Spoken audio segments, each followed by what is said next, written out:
Human beings, no matter how much we say we're dedicated to virtues like reason, logic and above all truth, produce an endless stream of what is academically called bullshit.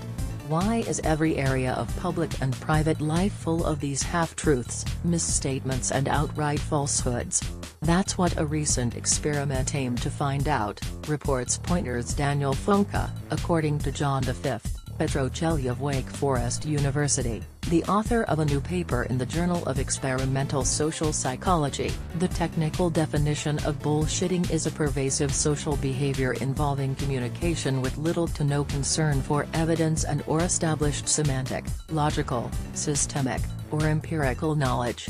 Bullshitting is not lying per se. Petrocelli says a liar is someone who is actually concerned with the truth and is actively trying to divert their audience from the truth. Bullshitters, on the other hand, don't really care if what they are saying is true or not, they're just putting their opinion out there, as philosopher Harry Frankfurt wrote in his 2005 treatise on bullshit. It is impossible for someone to lie unless he thinks he knows the truth. Producing bullshit requires no such conviction.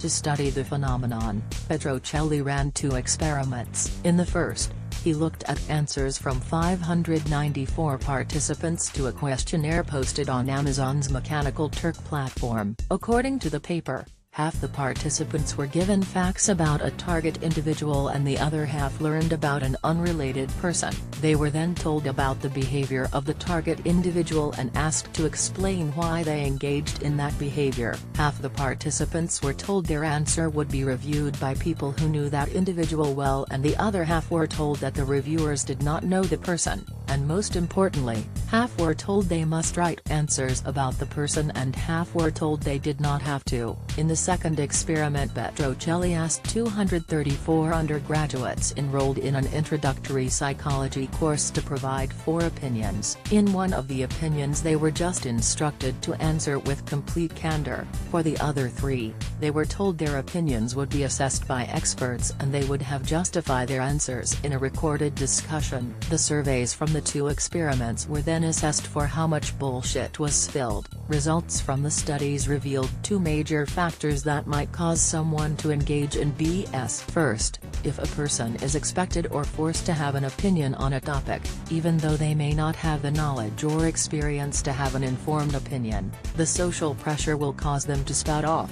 Second, if there is no accountability for bullshit, a person is more likely to let it roll. For instance, having a few drinks with friends who simply nod their heads at everything you say might lead to more bullshitting, whereas having a conversation with a coworker who questions every detail of your story might make you think twice before riffing. Petrocelli acknowledges there is plenty more work to do on the science of bullshit. He says his results do suggest a tactic for battling it. Simply calling people out on their bullshit will usually put a stop to it, whether they be claims or expressions of opinions about the effects of vaccinations, the causes of success and failure, or political ideation. Doing so with little to no concern for evidence or truth is wrong. With their reliance on empirical evidence, it is estimated that social scientists are well positioned to call bullshit, i.e., identify it, when they see it, he writes in the paper. But calling people out is not a panacea, and shutting down bullshit may get you bad rap as a killjoy at the bar. Common experience suggests that asking bullshitters to consider evidence in support of their claims can be a serious conversation killer. Doing so may stop the bullshitting, but it may not necessarily enhance evidence-based communication, he writes. Future research will do well to respond to such questions empirically and determine effective ways of enhancing the concern for evidence and truth.